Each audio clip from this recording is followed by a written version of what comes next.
جو لوگ اللہ پر ایمان لائیں، کہیں کہ ہمارا رب اللہ ہے، پھر اس پر جم جائیں، ان پر فرشتوں کا نزول ہوتا ہے۔ نہ کوئی غم کرو نہ خوف، خوشیاں مناؤ جنت کی جس کا تم سے وعدہ کیا گیا تھا۔ اللہ کی ربوبیت پر اطمینان جب انسان کو ہو جاتا، میرا رب اللہ ہے، ربی اللہ، انسان کے لیے نہ کوئی کھٹکا، نہ کوئی خطرہ، نہ کوئی خوف، نہ کوئی حزن۔ جو کچھ ہو رہا ہے کس کے اذن سے ہو رہا ہے؟ اللہ کے اذن سے۔ اللہ کے اذن کے بغیر پتہ تک نہیں ہلتا۔ یہ کوئی اندھا بہرا مادہ نہیں ہے جس سے مجھے کوئی خوف ہو۔ اندھا بھینسا چلا آ رہا ہو، اس سے تو ڈرنے کا ہر انسان کو ڈرنا چاہیے، نہ معلوم کس کو ٹکر مار دے۔ لیکن نہیں، اس کائنات کو چلانے والا ایک سمیع و بصیر خدا ہے، وہ جو میرا دوست ہے، میرا ولی ہے۔ اللہ ولی الذین آمنوا یخرجہم من الظلمات الی النور۔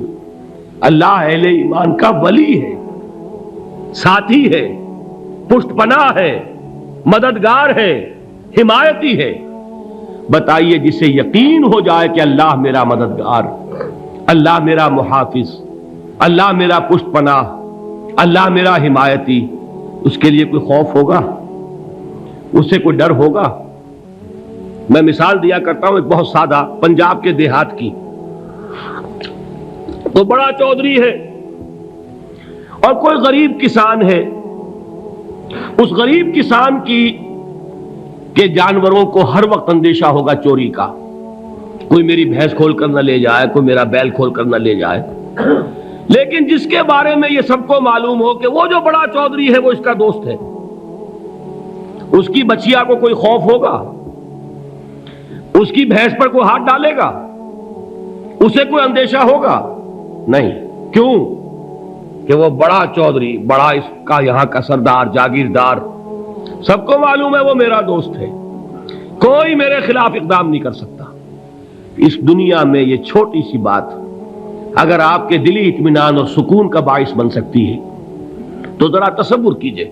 میں لفظ تصور استعمال کروں گا صرف اس لیے کہ اس کا ہم جس کو کہتے ہیں ادراک اور شعور کر نہیں سکتے، اگر کے ساتھ کر سکتے۔ اگر یقین ہو کہ اللہ میرا مددگار اور یقین ہو کہ اللہ ہر آن میرے ساتھ ہے، پھر کوئی خوف، کس کا خوف؟ کوئی شے اللہ سے بالاتر ہے؟ کوئی قوت اس سے زیادہ طاقتور ہے؟ کوئی اس کے ارادے کو بدلنے والا ہے؟ کوئی اس کی مشیت کے آڑے آنے والا ہے؟ یہی بات ہے جو حضور نے فرمائی۔ یہ ایمان کا حاصل ہے لب لباب، کہ دیکھو اچھی طرح اس بات کو ذہن نشین کر لو، اگر تمام انسان مل کر تمہیں کوئی نقصان پہنچانا چاہے نہیں پہنچا سکتے، مگر جو کچھ اللہ نے لکھ دیا ہو، اور تمام انسان مل کر تمہیں کوئی نفع پہنچانا چاہیں نہیں پہنچا سکتے، مگر وہ شے جو اللہ نے طے کر دی ہو۔ آپ پھر میں کہوں گا ذرا طاری کیجئے، اسے فرض کیجئے، اسے سوچئے۔ اگر اس حدیث پر ہمارا دل ٹھکا ہوا ہو تو کسی سے ڈر ہوگا؟ یہ مجھے نقصان نہ پہنچا دے، یہ میری رپورٹ خراب نہ کر دے، یہ میری انکریمنٹ نہ رکوا دے، یہ میرا یہ نہ بگاڑ دے، یہ میرا یہ نقصان نہ پہنچا دے۔ اس کا ڈر، اس کا ڈر، اس کا خوف، اس کی خوشامد، اس کے لیے جا کر طرح طرح سے اپنی عزت نفس کو ذلیل کروانا اس کے سامنے، یہ سب کچھ کیوں کرتا ہے انسان؟ جب سمجھتا ہے کہ اس کے ہاتھ میں میرا کوئی نفع ہے، اس کے ہاتھ میں میرے لیے کوئی ضرر ہے، یہ مجھے کوئی گزن پہنچا سکتا ہے، یہ مجھے کوئی نقصان پہنچا سکتا ہے، یہ میرا کوئی کام بنا سکتا ہے، یہ میری کوئی ضرورت پوری کر سکتا ہے، اسی کا نام شرک ہے۔ جہاں آپ نے یہ سمجھا کہ غیر اللہ کے اندر کوئی طاقت موجود ہے، وہی شرک ہے۔ بتوں سے تجھ کو امیدیں، خدا سے نومیدی، مجھے بتا تو صحیح اور کافری کیا ہے؟ شرک تو یہ ہے۔ جس پر بھی تمہیں یہ خیال ہے، کلمہ ہے یہ کلمہ سوم، لا حول ولا قوت الا باللہ، ذرا اس پر دل کو کبھی اگر آپ تصور کریں، پھر فرض کریں، دل ٹھک جائے، اس پر کوئی طاقت نہیں۔ یہی بات تھی جو شیخ عبد القادر جیلانی رحمۃ اللہ علیہ نے اپنی وصیت میں اپنے بچے سے کہی. 11ویں دینے والے ہیں، لیکن حضرت شیخ عبد القادر جیلانی کی وصیت اور تعلیمات کو کتنے لوگ ہیں کہ جانتے ہو؟ یہ جن مقامات تک پہنچے ہیں وہ کس چیز کی بدولت پہنچے؟ انہوں نے جو پیغام دیا وہ کیا تھا؟ اے میرے بچے، جس طریقے سے قرآن مجید میں حضرت لقمان کی نصیحتیں جو ہے نقل کر دی گئی ہیں، میں یہ عرض کروں گا بالفرض اگر قرآن حضرت عبد القادر جیلانی کے بعد نازل ہوا ہوتا تو شیخ عبد القادر کی یہ نصیحتیں بھی قرآن میں درج ہوتی. اتنی اونچی نصیحتیں ہیں. اے میرے بچے، اس حقیقت کو ذہن نشین کر لے، لا فاعل فی الحقیقت ولا مؤثر الا اللہ. اس کائنات میں نہ کوئی فاعل حقیقی ہے نہ مؤثر حقیقی ہے سوائے اللہ کے. کسی شے میں کوئی تاثیر نہیں اگر اللہ نہ چاہے.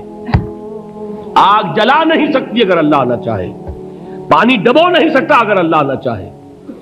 زہر ہلاک نہیں کر سکتا اگر اللہ نہ چاہے.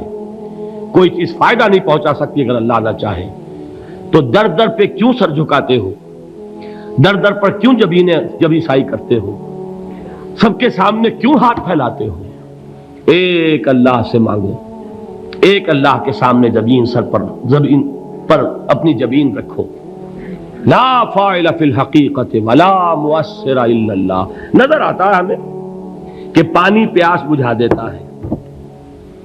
پیاس بجھانے کی صلاحیت پانی میں نہیں ہے، اللہ کے اذن سے. کھانا بھوک مٹا دیتا ہے. بھوک مٹانے کی صلاحیت کھانے میں نہیں ہے، اذن رب میں ہے. دیکھیے یہی یقین تھا. حضرت موسیٰ علیہ السلام کا واقعہ یاد کیجئے. سامنے سمندر آ گیا ہے، قوم دیکھتی ہے پیچھے کہ گرد و غبار کا طوفان ہے. معلوم ہوا کہ فرعون اپنے لشکر سمیت آ گیا ہے. لشکر جب چلتا تھا تیز رفتاری کے ساتھ تو گرد و غبار کا جو طوفان اٹھتا تھا اس کا تصور کیجیے. اور لمحہ بلمحہ وہ قریب آ رہا ہے. پوری قوم نے کیا کہا؟ اے موسیٰ انا لمدرکون. اے موسیٰ ہم کو پکڑے گئے. قرآن مجید نے تو یہاں وہ باتیں نہیں لکھی ہیں، لیکن تورات میں یہ درج ہے کہ بنی اسرائیل جھگڑنے لگے، دست و گریبان ہو گئے موسیٰ کے ساتھ. موسیٰ ہمیں یہاں مروایا لا کر، اس سے تو ہم ہی بہتر تھے. وہاں کھانے کو ملتا تھا، زندگی تو تھی، بیگار ہم کر رہے تھے، موت تو نہیں تھی. اب جو کچھ ہوگا اس کا تصور کرو، جس طریقے سے ہمارے ٹکڑے اڑائے جائیں گے. تو لڑ رہے ہیں حضرت موسیٰ علیہ السلام سے. یہ تورات کی تفصیل ہے. قرآن میں صرف اتنا آیا ہے، پریشان ہو کر انہوں نے کہا انا لمدرکون. موسیٰ ہم تو پکڑے گئے. اس وقت موسیٰ کا جواب کیا ہے؟ کلا ان معی ربی سیہدین. نہیں، میرے ساتھ میرا رب ہے، وہ راستہ دے گا. بتائیے کہاں راستہ نظر آ رہا ہے؟ یہ ہے ایمان بالغیب. راستہ نظر نہ آئے تب اللہ پر یقین ایمان ہے. جیب میں پیسے ہوں اور تب دل کو اطمینان ہے تو ایمان کس پر ہوا؟ پیسے پر، اللہ پر نہیں. جب وسائل و ذرائع نہ ہو اور پھر یقین ہو کہ اللہ مسبب الاسباب ہے، وہ اسباب کا پابند نہیں ہے، وہ اسباب کا محتاج نہیں ہے، اسباب اس کے محتاج ہیں. اگر یہ یقین ہے تو اللہ پر ایمان ہے. یہ نہیں ہے تو تمہارا ایمان اسباب پر ہے، وسائل پر ہے، ذرائع پر ہے، مادیات پر ہے، اللہ پر نہیں. اس وقت کہاں راستہ تھا؟ کوئی راستہ تھا؟ سمندر ہے اور ادھر سے لشکر آ گیا ہے. کلا ان معی ربی سیہدین. اب دیکھیے ایمان کہہ دینا آسان ہے، ہوا معکم اینما کنتم. جہاں کہیں بھی تم ہوتے ہو اللہ تمہارے ساتھ ہوتا ہے. لیکن اس کا یقین قائم ہو جائے تو زمین و آسمان کا فرق واقع ہو جائے. یہی بات ہوئی حضور کے ساتھ. غار ہے، چھپے ہوئے ہیں محمد الرسول اللہ اور آپ کے وہ یار غار ابو بکر صدیق رضی اللہ تعالی عنہ.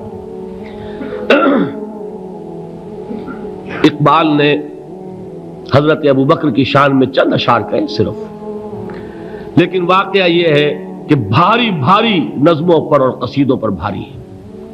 طویل ترین نظمیں اور قصیدے ہوں ان پر بھاری ہے. ہمت ابو بکر کی ہمت جو ہے کشت ملت را چو ابر، جیسے بارش سے کھیتی اپجتی ہے، ابو بکر کی ہمت اور عزیمت اس امت کو اسی طرح سینچنے والی ہے۔ ثانیے اسلام و غار و بدر و قبر، وہ دوسرے تھے اسلام میں، دوسرے پہلے کون تھے؟ انا اول المومنین، حضور فرماتے ہیں سب سے پہلا ایمان لانے والا میں، دوسرے ابو بکر۔ ویسے ہمارے ہاں یہ چلتا ہے اختلاف، حضرت علی پہلے ہیں کہ حضرت ابو بکر پہلے ہیں، لیکن اس میں بڑی خوبصورت تطبیق قائم کی ہے علماء نے، اور بہت صحیح ہے۔ چار کے بارے میں فیصلہ ہی مت کرو کہ کون پہلے ہے، ان کی ایک عجیب تقسیم کر دی ہے۔ آزاد مردوں میں، بالغ مردوں میں سب سے پہلے ابو بکر، بچوں میں سب سے پہلے علی، خواتین میں سب سے پہلے خدیجہ، اور غلاموں میں سب سے پہلے زید ابن حارثہ۔ بڑی پیاری تقسیم ہے، یہ چاروں ہی پہلے ہیں، ہر ایک کے لیے اولیت ہے۔ اور واقعہ یہ ہے کہ اگر زمانی اعتبار سے تعین ہوگا تو پہلے خدیجۃ الکبریٰ آئیں گی رضی اللہ تعالی عنہ، کسی اور سے بات کرنے کی نوبت بعد میں آ سکتی ہے، پہلے تو اہلیہ محترمہ سے بات ہوئی ہے، آتے ہی پہلی وحی ہوئی ہے، ابھی تبلیغ کا حکم نہیں تھا۔ کس کو بتایا واقعہ؟ ابھی اپنی نبوت کی تبلیغ کا تو حکم ہی نہیں آیا، واقعہ کس کا ہے؟ وہ خدیجہ کا ہے۔ جب کہا ہے کہ خشیت علی نفسی، مجھے اپنی جان کا اندیشہ ہے، تو کیا جواب دیا خدیجہ نے رضی اللہ تعالی عنہا؟ وہ صدیقۃ الکبریٰ ہے، صدیقات جو ہے خواتین ان میں چوٹی پر خدیجۃ الکبریٰ ہے رضی اللہ تعالی عنہا، اور صدیق جو مرد ہیں ان میں صدیق اکبر ہے ابو بکر صدیق رضی اللہ تعالی عنہ، لیکن صدیقات میں چوٹی پر۔ جب حضور نے فرمایا خشیت علی نفسی، کیا فرمایا؟ کیا عرض کیا؟ کیسے تسلی دی؟ نہیں نہیں، اللہ آپ کو ضائع نہیں کرے گا، آپ غریبوں کے ہمدرد ہیں، آپ مساکین کے تکالیف رفع کرنے والے ہیں، آپ بیواؤں کی سرپرستی کرتے ہیں، آپ مسافروں کی خدمت کرتے ہیں، اللہ آپ کو ضائع نہیں کرے گا۔ یہ یقین ہے اس خاتون کے اندر۔ خیر وہ ایک علیحدہ بات ہو جائے گی۔ میرے دل پر حضرت خدیجہ رضی اللہ تعالی عنہ کی شخصیت کا بڑا گہرا نقش ہے، جو وہ کوئی اور ہی وقت اور موقع ہوا تو بیان ہوگا۔ بہرحال اقبال نے ایک مصرے میں جو چار اولیتیں جمع کر دی ہیں، ہمت او کشت امت را چو ابر، ثانی اسلام و غار و بدر و قبر۔ اسلام میں حضور کے بعد پہلے کون؟ ابو بکر۔ غار میں حضور کے ساتھ کون؟ ابو بکر۔ بدر کی رات اللہ کا رسول سربسجود وہ جھاڑ، وہ گھاس پھوس کی جو جھوپڑی بنائی گئی تھی، اور وہاں تلوار ننگی لے کر پہرا دینے والا کون؟ ابو بکر۔ اور اس حجرہ عائشہ میں محمد کے بعد سب سے پہلے دفن ہونے والا کون؟ ابو بکر رضی اللہ تعالی عنہ صلی اللہ علیہ وسلم۔ وہ جو معاملہ میں سنا رہا تھا غار ثور کا، حضرت ابو بکر بھی حضور کے خیال سے لرز گئے ہیں۔ آپ کو یاد ہوگا کہ جا کر پہلے تمام جتنے سوراخ تھے انہیں بند کیا ہے، ایک سوراخ رہ گیا تھا جس کو بند کرنے کے لیے کوئی کپڑا نہیں تھا، وہاں اپنی ایڑی رکھی ہے، تب کہا ہے حضور سے تشریف لائیے، اور اپنے زانو پر حضور کو لٹایا ہے، اور وہاں کسی موذی جانور نے کاٹا ہے، حضور کی آنکھ لگ گئی تھی اس وقت، اس بل کے اندر جو بھی بچھو ہے کیا ہے واللہ عالم، اس نے کاٹا ہے۔ اس کی تکلیف کی وجہ سے ابو بکر کی آنکھوں سے آنسو ٹپک گئے، حضور کے چہرے مبارک پر پڑے ہیں، تو حضور جاگے ہیں، معاملہ کیا ہے؟ ایڑی نہیں ہٹائی وہاں سے، مبادا وہ جانور وہاں سے نکل کر محمد الرسول اللہ کو کوئی گزن پہنچا دے، ابو بکر کی ایڑی ہے، جس طرح چاہے کھا لے، ختم کر دے، جان نکل جائے تب کوئی آنچ آئے محمد پر تو آئے، لیکن جیتے جی نہیں۔ وہ ہے ابو بکر حضور کے خیال سے۔ اس وقت حضور نے پھر اپنا لعاب دہن لگایا ہے، اور اس سے پھر آپ کی تکلیف ختم ہوئی۔ جیسے خیبر میں حضرت علی کی آنکھ دکھ رہی تھی، اس کو جو شفا حاصل ہوئی ہے وہ بھی حضور کے لعاب دہن سے ہوئی۔ تو بہرحال اس وقت انہوں نے کہا ہے کہ اے نبی یا رسول اللہ، اگر اس وقت ان میں سے کسی نے غیر ارادی طور پر بھی اپنے قدموں کی طرف جھانک لیا تو پکڑے جائیں گے۔ کیا جواب تھا اللہ کے رسول کا؟ لا تحزن ان اللہ معنا، اللہ ہمارے ساتھ ہے، کیوں گھبراتے ہو ابو بکر؟ یہ ہے ایمان باللہ، میرا مالک اللہ، میرا رازق اللہ، میرا محافظ اللہ، میرا مددگار اللہ، میرا پشت پناہ اللہ، میرا دوست اللہ۔ یہ دوستی ہے اللہ کی جو لب لباب ہے، حاصل ہے ایمان کا، اسی کا نام ولایت ہے۔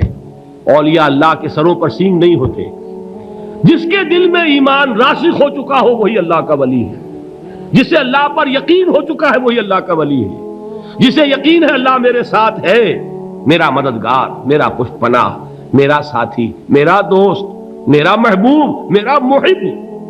اللہ اہل ایمان سے محبت کرتا ہے، واللہ یحب الصادقین، ان اللہ یحب الذین یقاتلون فی سبیلہ صفا کانہم بنیان مرصوص۔ اللہ محبت کرنے والا، اہل ایمان محبوب، اور اہل ایمان محبت کرنے والے اللہ محبوب۔ والذین آمنوا اشد حبا للہ۔ آپ تصور کیجئے جسے یہ رشتہ ایمان یا رشتہ ولایت حاصل ہو جائے، الا ان اولیاء اللہ لا خوف علیہم ولا هم یحزنون، آگاہ ہو جاؤ، اللہ کے دوستوں کے لیے نہ کوئی خوف ہے نہ کوئی حزن ہے۔